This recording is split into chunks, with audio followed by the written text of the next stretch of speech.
Ma'am,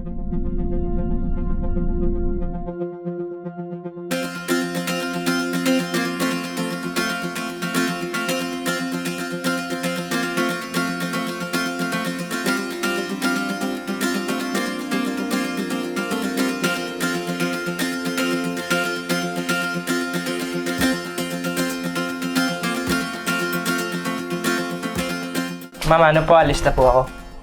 Mami, papasok na ako. Ay, anak, ingat ka.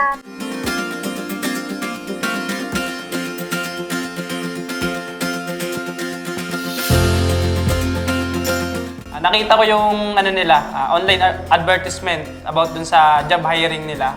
Sa lahat ng naging trabaho ko, LOLC yung pinakang nagbigay sa akin ng malaking opportunity tsaka nag-enhance ng sarili ko.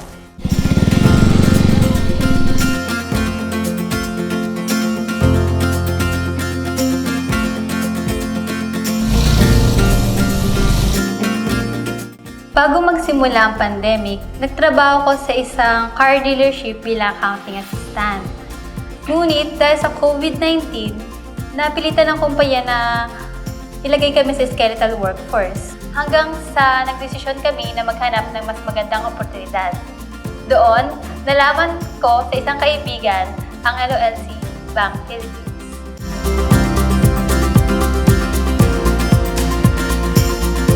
Dito sa LOLC Bank Philippines, masaya ang environment. Unique, o parang hindi common yung pagpamamalakad nila sa isang employee. Kasi usually pag nasa corporate world ka, good morning po. Good morning po. Kuya Moy. Ang president, then yung mga heads, hindi mo masyado makakausap directly. Kumbaga, parang may edge, may barrier. Good morning, Ma'am Morning po. Joy. Good morning po. morning.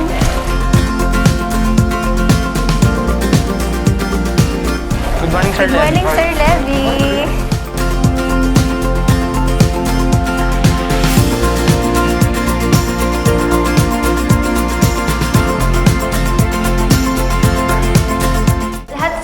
Lahat ng mga empleyado ay pwede mong maging parang pamilya na kayo. Tingin nila sa'yo is, kumbaga, hindi lang employee, kumbaga parang family na din yung tingin nila sa inyo.